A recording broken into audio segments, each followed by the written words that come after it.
because the scribes, the pharaonic scribes, they were using it as well, you know, to interact between the pharaohs and the people. The name for Upper Egypt was, and still is, the Per Het. Per, it means the house, and Het, it means white. Yes, there you go. Bing, White House.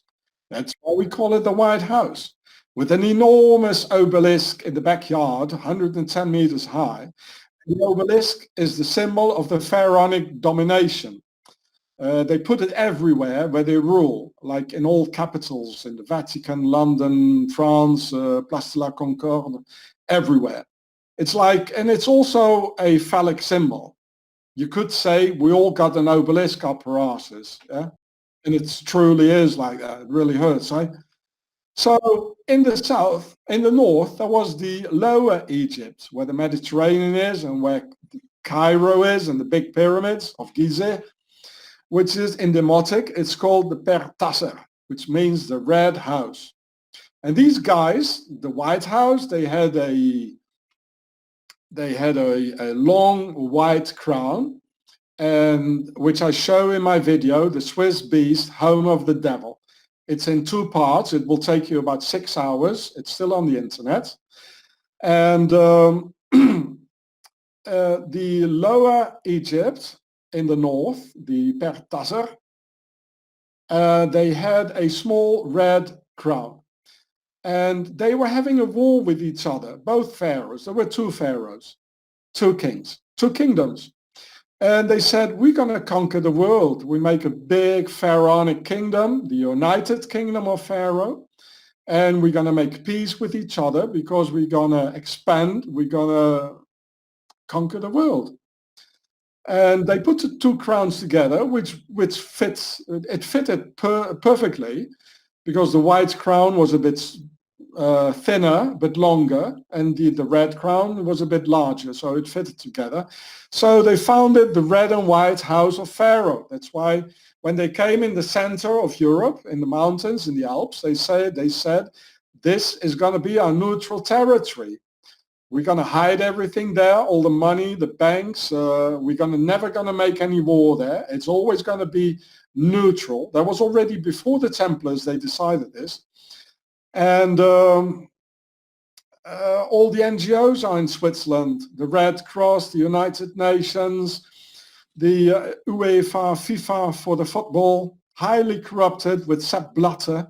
There was this English guy, what's his name, Simon Brodkin. I love this guy, a Jewish guy who threw all the paper money on Sepp Blatter. Look it up, fantastic. And everything is in Switzerland. It's the base of it all. It's the base of evil. And but the pharaohs, they also had a 3rd crown. And if you look at first of all, if you look at the Red House and the White House, of course, this is not a house, you know, to live in, or a house to cook in and sleep in, as we say, a house. No, this is a royal house. Like my house is the house of Saint Croix du Plessis from 350 years ago. We always stayed faithful to the French king, who was the only real king. The kings of England, there are no real kings. They made a deal with the Knights Templars. That's why there still is, England is still a monarchy, but it's called a constitutional monarchy. It's not a real monarchy.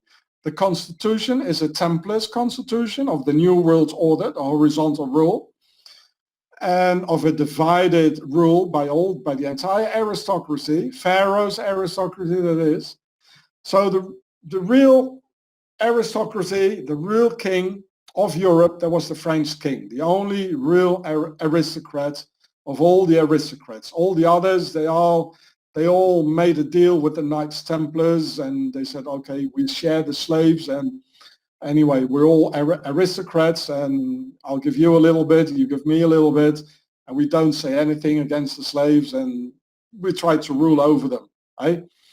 So the pharaohs, they also had a 3rd crown. That was the blue crown, or the war crown. That's why we still have the blue helmets of the United Nations. So all the imperialist colonizing countries so fight wars for Pharaoh by their stupid little European warriors, the Scots and the Germanic warriors fighting for Pharaoh. That's why all the imperialist colonizing countries, they have these three colors in their flags. Like the UK, it's red, white and blue. Like France, bleu, blanc, rouge. Like America, red, white and blue. Russia, the Netherlands. This is what it means, these colors. And the colors are very